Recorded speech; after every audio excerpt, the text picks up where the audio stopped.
So, welcome to the Dr. Gundry podcast.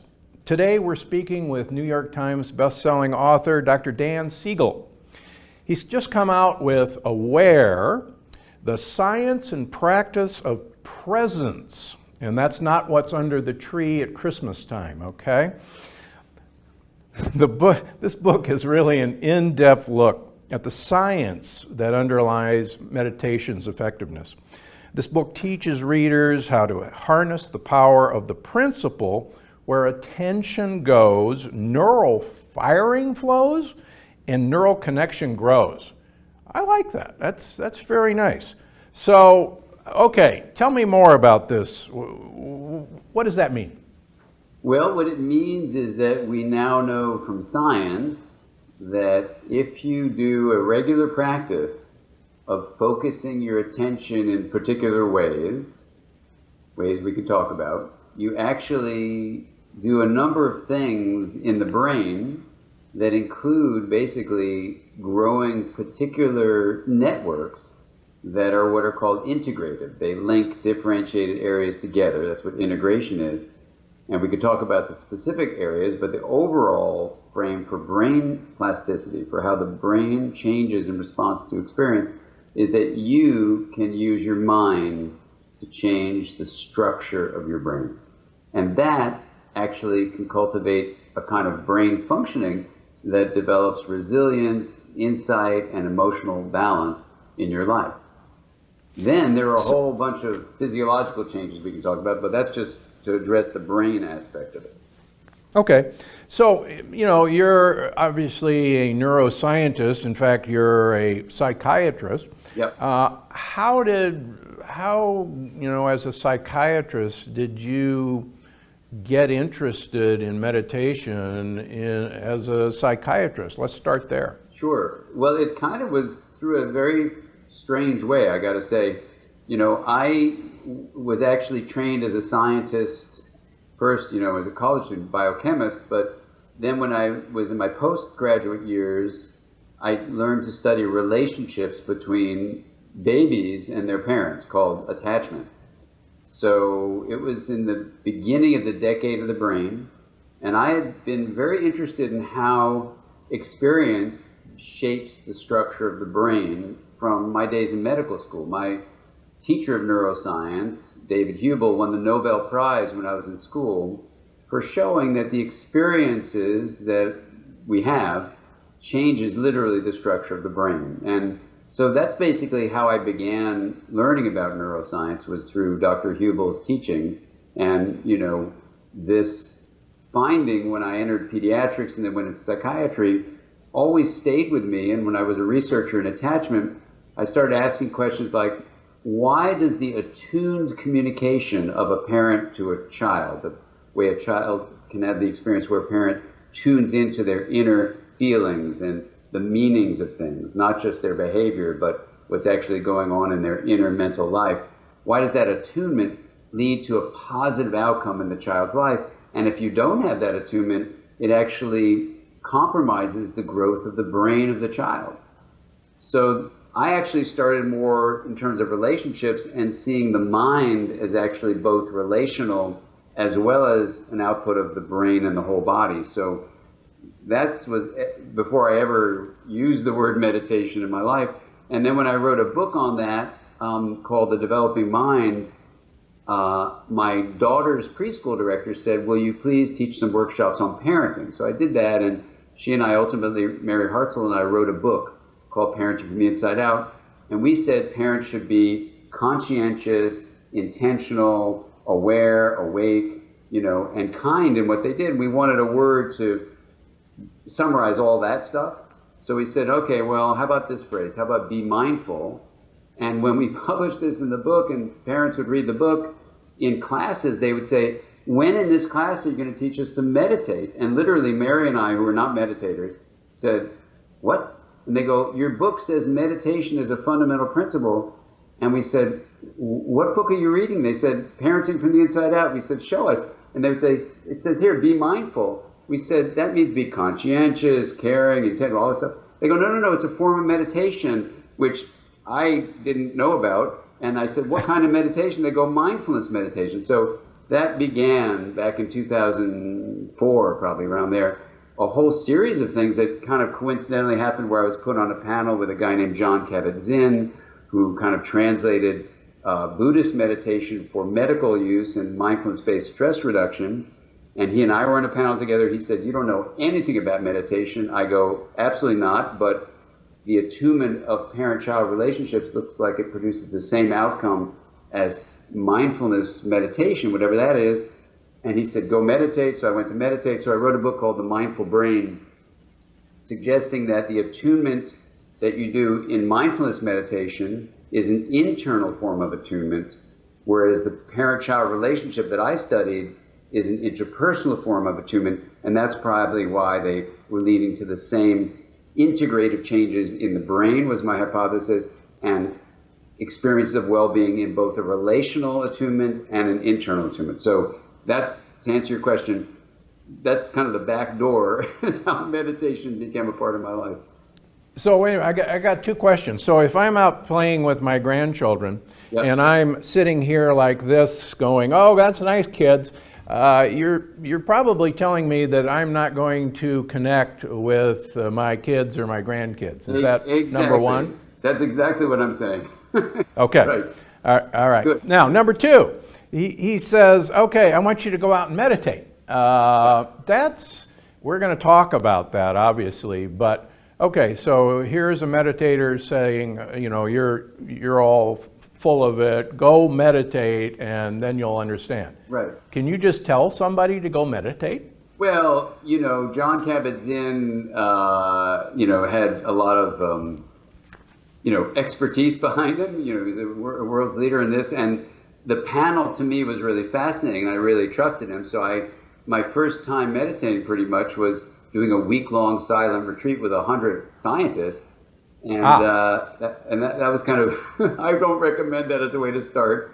But I had been doing something called the Wheel of Awareness before that, which I never would have called a meditation before. It was, to me, an exercise to help grow the brain in integrative ways that I had been doing with my patients.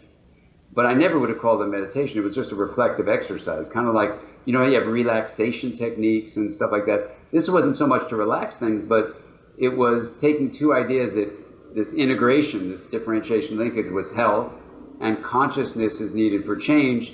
And then I just asked the question, well, what if you integrated consciousness? And my patients who had anxiety or mild to moderate depression or trauma, this Wheel of Awareness thing, which we can talk about, you know, it just helped them. So I saw it as a therapeutic tool. And in fact, on that week-long silent retreat, you're able to talk a little bit. I actually tried to present it to one of the teachers, and he said, don't be so sure of yourself. So I got a little nervous about the wheel and just sort of kept it in my private practice without making it public. But I would have just called it a reflective exercise. It's public in here now it's your public. Wheel. All right. Because I'll tell you, I did it with 10,000 people systematically in workshops.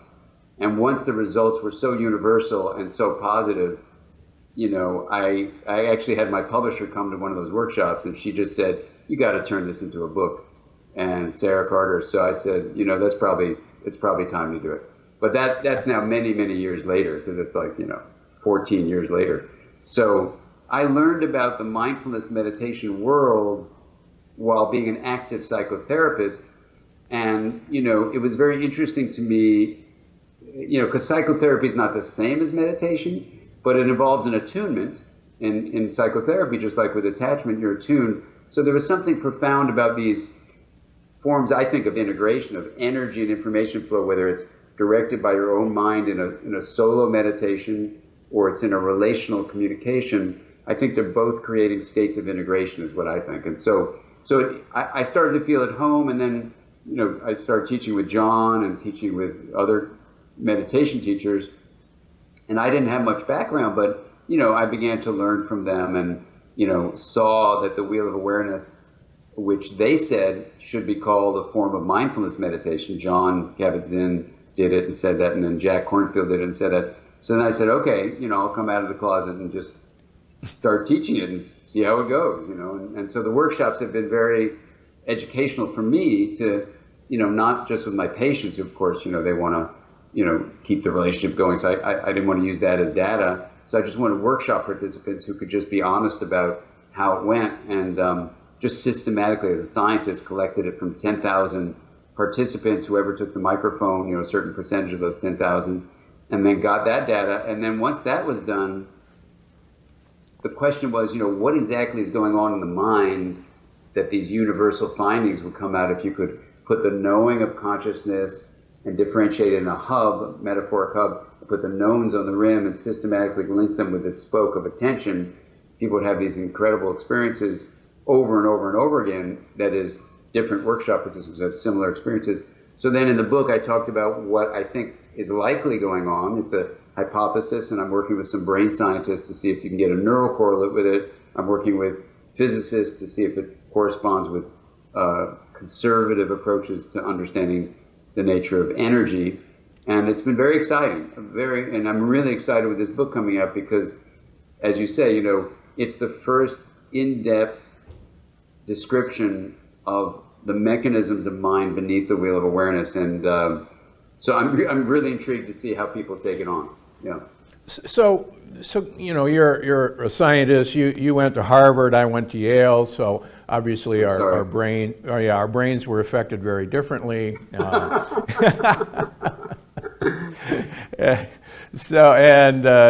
trained at the NIH, and you were an NIH fellow at UCLA. Yeah. And so you've approached this, as I do, from scientific background, which I think we actually have to do whenever we get into the spheres of alternative medicine. I hate that word, but we'll use it.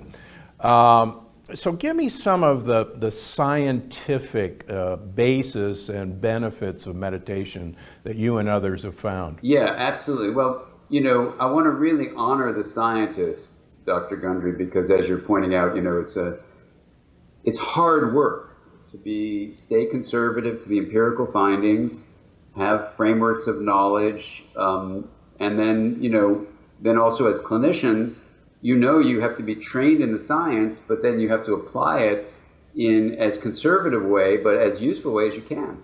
And for a while, not so long ago, like let's say, 15 years ago, maybe even more recently, the word meditation was thought of as like woo-woo and weird, and, out there. And so I really want to honor the hard work of scientists like John Kabat-Zinn and Richard Davidson and Shauna Shapiro and many, many others, and Mishi Jha, and there are tons of other people we can name, Judson Brewer.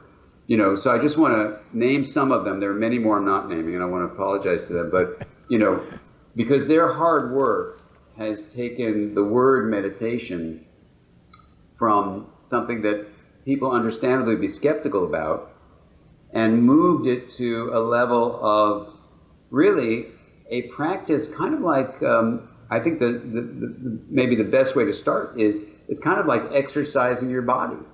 I know when my wife, first, she was telling me the story the other day, because she's a longtime meditator actually, she first jogged, and she grew up on a farm, and her parents said, don't you get enough exercise walking around? Why do you have to run around, And she said, no, I feel good jogging, And there was a time when people thought physical exercise didn't make much sense. And now we know it's actually really important for the health of your whole being, including your brain. And meditation in a similar way is, exercising your mind to actually strengthen the circuitry of your brain. And in addition to growing those integrative areas that we said that makes the brain more nimble and resilient, that's what research very clearly shows. The following 5 findings are kind of mind-blowing. And if you listen to these 5 findings, it said a pharmaceutical company found a pill that creates these changes, you would take it and you would invest in that company like that. Well, these findings are published in the most rigorous peer-reviewed scientific journals in the world. And I sent this book out to my peers to make sure I had it down right, and they gave me positive responses, so that's good. In fact, one of them even wrote back. This is Alyssa Epple, who wrote a book called The Telomere Effect with the Nobel Prize winning researcher, her colleague, Elizabeth Blackburn. She said, Dan, everything you write is correct, you just left something out. Has your book gone to the printer yet? And it hadn't gone yet. I said, no, it's going like in 2 days. What's up? What did I leave out? She said, you need to also say, in addition to the things that I said, it slows the aging process. And I said, get out of here. How can I say that? She goes, this is like the world's expert, Elizabeth Blackburn and Alyssa Epple, the world's experts in aging. She said, that's what the research shows. So let's start with that one. Why does Alyssa Epple say that? Why does Elizabeth Blackburn say that?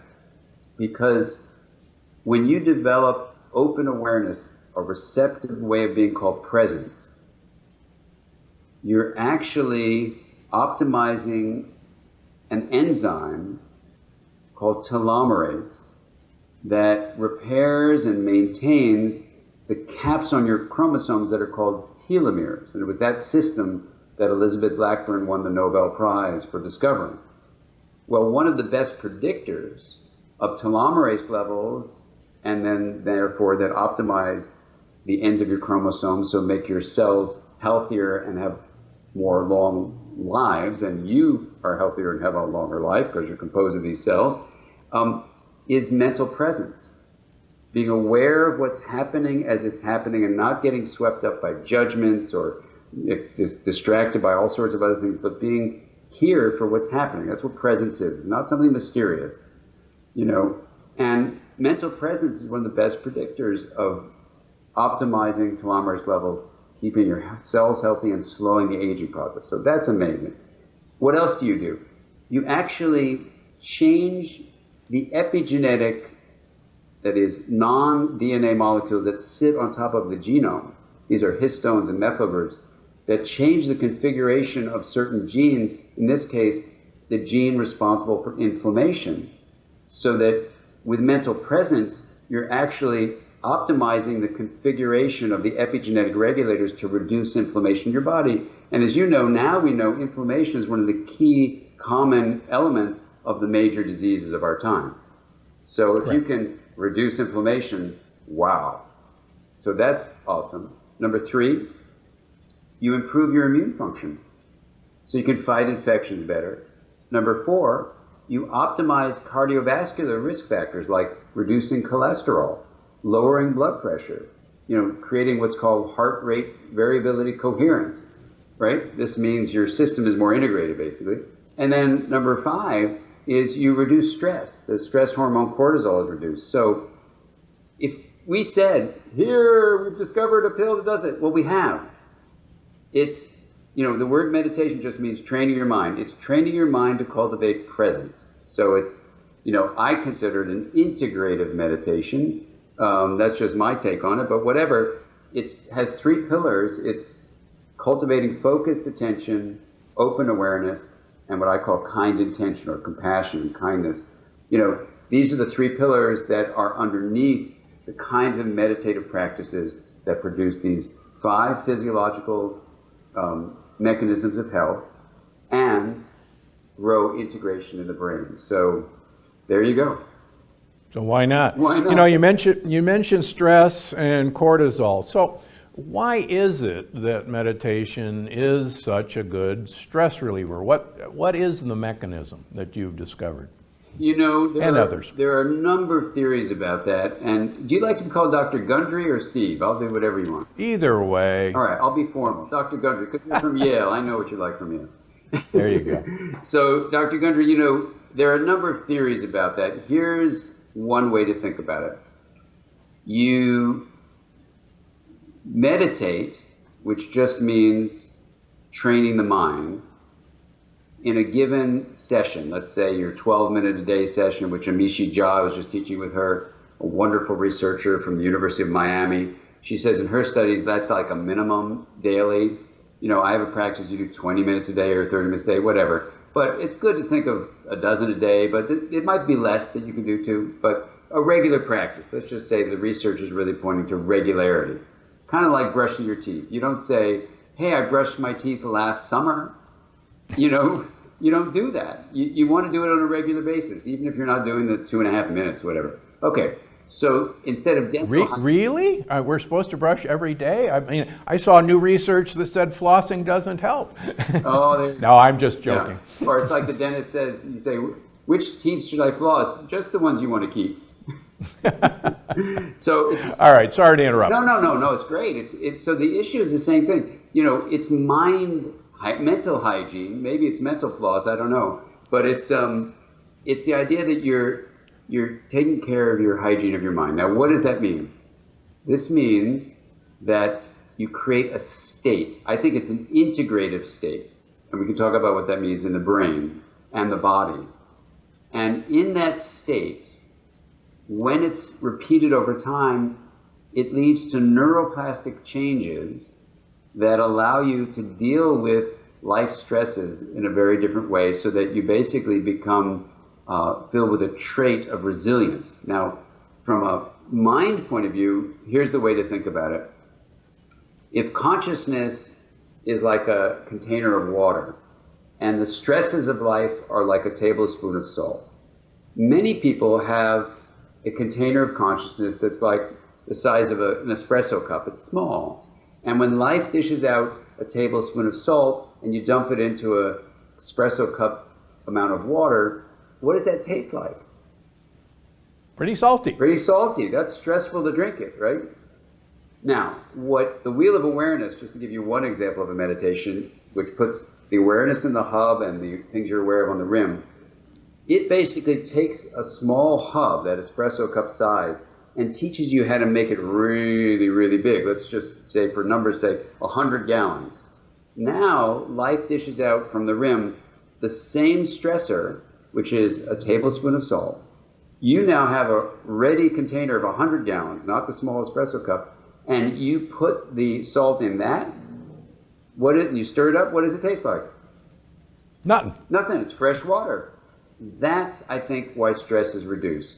Because when you literally expand the container of the mind's awareness, this is why the book I wrote is called Aware. When you expand awareness, everything changes. And when Alyssa Epple and myself and two of my interns, Suzanne Parker and Ben Nelson, when we wrote up a paper trying to address this exact thing, we used the mechanisms of mind that I explore in the Aware book to try to understand why telomerase levels are optimized, why you're actually reducing inflammation, and why stress is reduced. So I think what that expanded container of consciousness is a way of shifting literally the way the whole body functions, and that is a state of presence.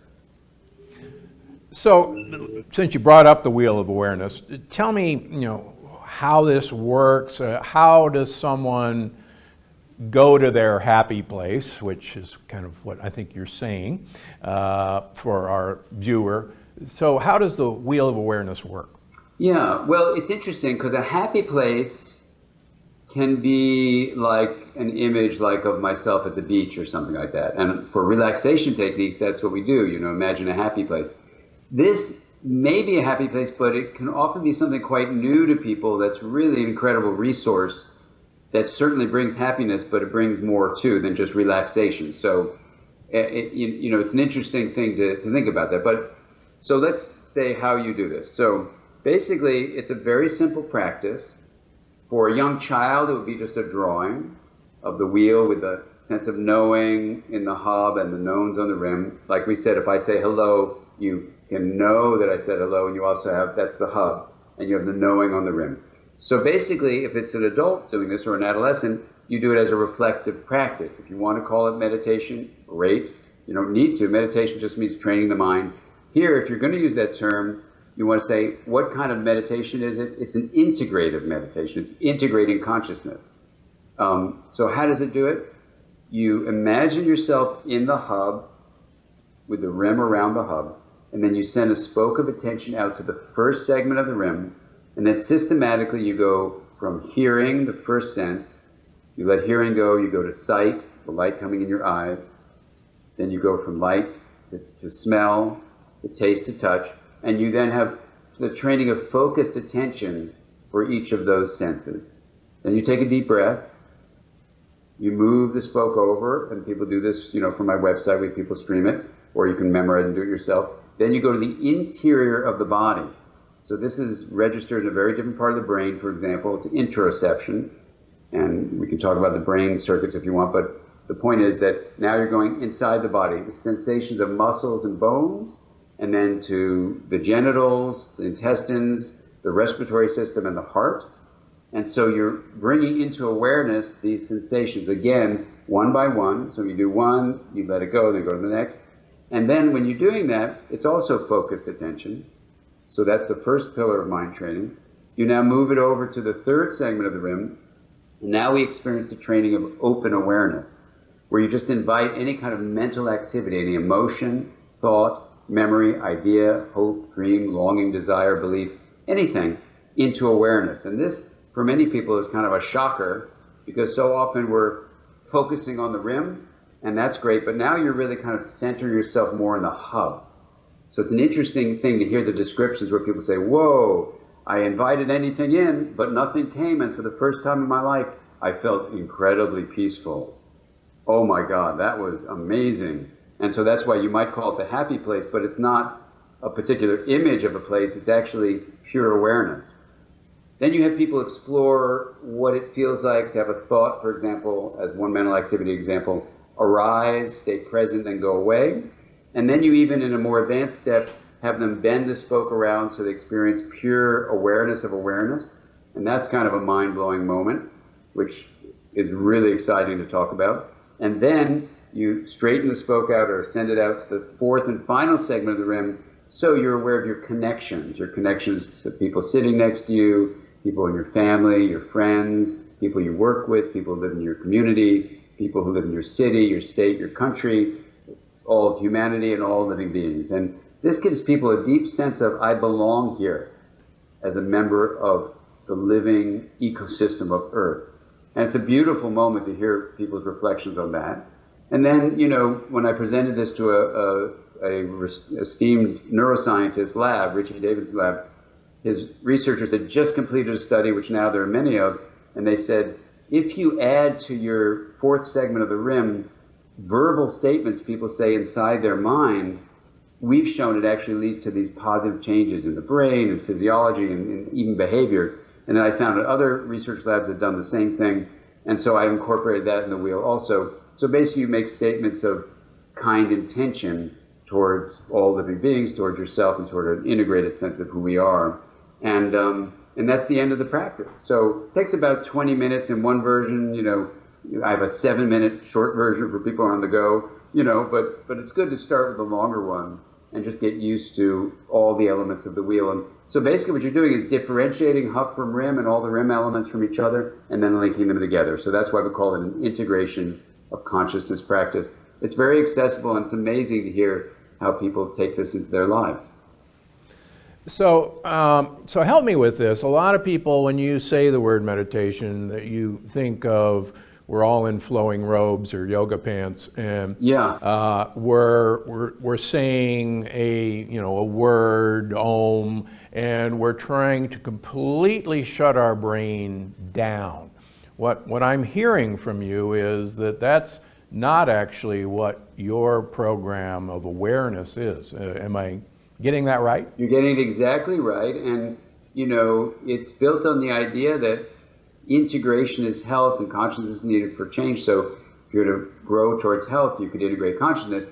It turns out it has what research has shown are the 3 pillars of effective aspects of training the mind. Focusing attention is not just emptying the mind, it's stabilizing the mind.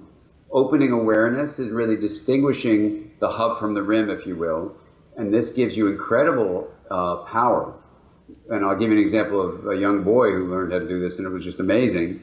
And then kind intention is where you release natural ability we have to become aware of our interconnections and to bring a positive attitude towards our inner life and the life inside of others as well. And so this is, you know, when people have the image, oh, you should have no thoughts and nothing going on, the part of that does, I think, have an element of truth is you want to be learning that pure awareness has no thoughts.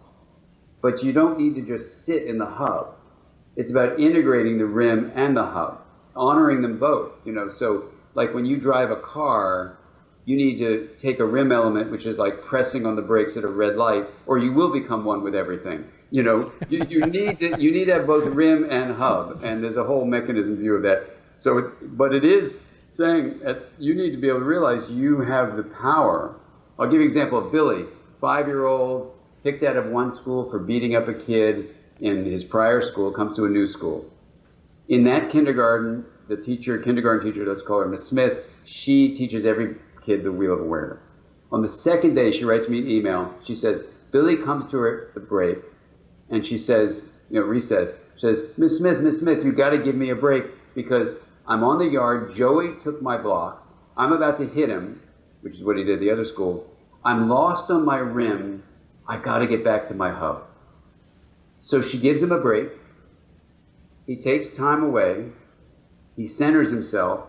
And from that hub, it's not only he's aware of his impulse to hit, but it puts a pause between impulse and action. And for a lot of reasons that I talk about in the Aware book, the hub is the source of other options. So he's also locating his mind in a place where other choices exist.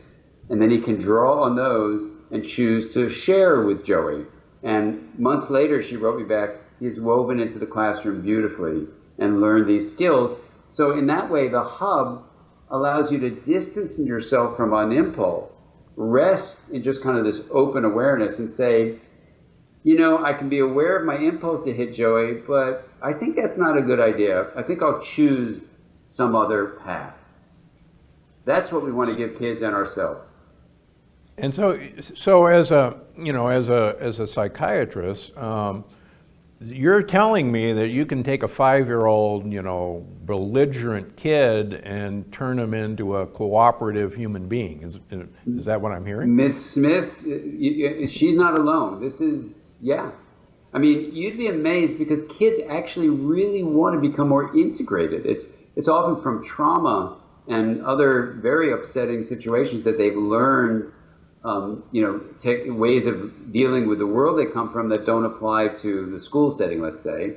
So you want to give them these resources, and every kid has a hub inside of them and nothing is taken away. They can be lost on the rim, to keep that metaphor going. And so a teacher, knowing this, can look at a child and say, I know you have it in you, here's a drawing. And amazingly, it's not just Billy, but other kids have responded too. When you're taught about how your mind works, you can let it work in a more pro-social way where you have more emotional resilience and more positive ways of being in the world. Cool. Yeah. So you're saying there's hope for even a heart surgeon, like I was trained. Heart surgeons are supposed to be the nastiest human beings in the world. We're jet fighter pilots who are ice runs through our veins. You're saying, you can help me? Well, Dr. Gundry, I don't know if you need help, but let me ask you something. No, seriously, let me ask you something because, when I did the surgery rotation at Mass General, I loved it. They really wanted me to go there and be a resident surgeon, and I love doing surgery because I know you're joking about it, but I thought in many ways surgeons actually get right to literally the heart of the matter. Like, what's the problem? Let's take care of it. And so in that way, it was pretty direct. What I noticed, not just for surgeons, but for medical students, was, people weren't teaching us about our minds. So I remember being in the ether dome there at Mass General and realizing, we were kind of being etherized as students. So recently, actually, I was asked to go to Stanford Medical School and teach all the medical faculty about this thing I do called mind sight, which is seeing the mind. And the amazing thing was, a surgeon invited me to come. He was the head of continuing education, but the dean of the school was an internist. So the dean gets up there and he says, leave it to a surgeon to ask a psychiatrist to come to speak to all of us, the medical faculty. And I'm going, oh my God, here we go again. This is going to be troublesome. But then he does this amazing thing. He picks up this piece of paper from the podium and he goes, but let me show you how wrong I was. This morning from the Mayo Clinic, we get this report that even though, 5 years ago, there were 44% of postgraduate trainees across all the different disciplines were anxious, depressed, or suicidal. They're burning out. 5 years later now, that number has gone from 44% to 56%. He goes, we are in deep trouble. And then my whole talk for the rest of the day was, building on what the dean said, which is, not just surgeons, none of us learn to take care of our own minds. Even recently, I was asked to speak to all the veterinarians in America, 3,000 in one group, 2,000 other. They've achieved the highest rate of suicide of any profession, apparently. That's what they said. And yeah, it's a long story, which we don't need to get into here, but the point is, whether you're an animal physician or a human physician, or anyone really, we need to teach all of us to take care of our own mind. And it's been amazing to me how that is rarely done. Meditation is just a word for training your mind. And if it bugs people, dump the word. You don't need the word. Let's just use the word mind. If you have subjective experience and consciousness, you've got a mind. And if you've got a mind, you can learn to make your mind stronger. The wheel of awareness is all about doing that. Now you get the benefit of not only getting a stronger mind, you get a more integrated brain, and you get these 5 physiologically proven outcomes of well-being. So as you said, why not? And that's what I'll ask you. Why not? And that's what the dean said. Why aren't we doing something to actually help our own? Over half, 56% of our trainees are burnt out, some of them suicidal, depressed, anxious. What are we doing? Something's not right. No, you're absolutely right. I have third-year family practice residents rotate through my clinic. And these poor ladies and gentlemen, I do functional medicine and restorative medicine, and I'll spend an hour with my initial patient and a half hour every time I see them, and they're trained that if they're going to make a living, they have to see a patient for 10 minutes maximum and get about 80 people through the door every day, or they're done for.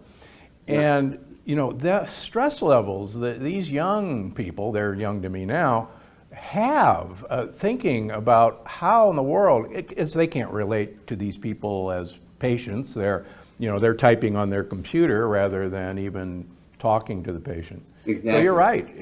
We've done a horrible disservice. Oh, I know. It's just, it is so sad, and we've got to stop it. And I think to me, what is really a powerful starting place is there's a study in 2011 where they did a controlled, blind study where they had, people coming in for a common cold, just see, a general practitioner.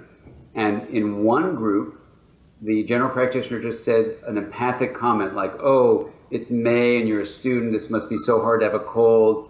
Do this for your cold." And the other group didn't make the empathic comment. They just said, "Do this, do this, do this." One group, their immune function and their fighting of the virus was much more robust, and they got over the cold a day sooner. And that was the group that got the empathic comment, right? So you could almost say I'll say it boldly, it's malpractice to not give physicians the training and the time to be empathic with their patients. Yeah, you're absolutely right. Years ago, I was the consultant for a movie called The Doctor with William Hurt. And it's about a heart surgeon who's just this kind of nasty, couldn't care less guy who develops cancer and is suddenly put in the role as a patient. And he sees the lack of compassion or the treatment of him as a human being. And it does a real mind warp on him, and the long story short of the film, and it's a true story, not about me, but it's a true story, and it was about his transformation from being this cold-hearted, Iceman, to realizing that compassion was the healing part. Exactly. And yeah, so we're both on the same page. Okay. Well, I'll tell you one thing about that I think is just from a brain point of view. We have these circuits, I call them mind sight circuits. These are circuits that allow you to make maps in the cortex and other areas of the mind of oneself and the mind of others, the subjective experience of oneself and others. So they're mind sight circuits, literally. You can show that when a human being is faced in a situation, whether it's of threat or just feeling that the person in front of them is not similar to them, they literally shut off their mind sight circuits and they treat the individual in front of them as an object, like a chair or a rock They dehumanize them. They literally take the humanity out of the individual in front of them. So you can have a person who is actually full of mindsight when they get home, but doesn't use it at all at work. Or what's more common is that you learn to not use it and you don't use it at home either. And your whole life becomes empty, which I think is what the burnout comes from. Anyway, these mindsight circuits are teachable. It's what we need to teach, I think, kids in kindergarten and up. It's what the Wheel of Awareness teaches. And it's what we need to do for our colleagues in our fields of medicine. Okay, so I believe you. You've got the studies to prove it. What do you say to people who don't believe any of this? I say, what do you believe in? If the science doesn't help you say that what you do with your mind and the focus of attention, the opening of awareness, the development of kind intention in these controlled research studies shows and improves your physiological, measurable aspects of well-being, that it changes the structure of the brain in a more integrated way so the brain becomes more regulated. What more do you want? You're absolutely right. Couldn't have said it better. Yeah. I've got a new book coming out early next year called The Longevity Paradox, and spoiler alert, there's a whole chapter on how meditation extends your lifespan. Yeah, good. With scientific studies that prove exactly your points. Yeah, beautiful. So if you want to live well a very long time, meditation really should be a part of everybody's life. I agree. And like you say, if you can teach a 5-year-old, there's hope for any of us, I guess. Exactly. All right. So on these podcasts, we always have one audience question, and they're not necessarily for you. So if you'll excuse me for a second, I've got a question that actually doesn't relate to you. Okay. But you might enjoy the answer. Sure. So Steve Thompson writes in, "Good afternoon, Dr. G. I was told a local grass-fed farm has Ayrshire cows they milk and sell." By the way, that's a cow from Scotland. Would that be acceptable, or are we still looking at casein A1? Well, Steve, I actually had to look this one up because I didn't know the cow, even though I lived in England and went to Scotland a lot. It's unfortunately a casein A1 cow. So no, most Northern European cows are casein A1, including, and it's a very beautiful cow. There's some nice pictures of it on the internet, but you can't have it, okay? So sorry about that. Now, back to Dr. Siegel. So, listen, everybody get this book, particularly if you're sitting on the fence, you're worried about, it's touchy-feely, it's woo-woo stuff, I'm not in a flowing robe. Here's the science of why you want to do this, and here's a system for you nerds out there to, here's what I do, here's the steps. He spells it right out. So again, thank you for coming on. Please get this book. It's going to help you die young at a very ripe old age, okay? Thank you, Dr. Siegel. Thank Appreciate you, Dr. being Gundry. here. A pleasure. All right. I'm Dr. Stephen Gundry, and I'm always looking out for you.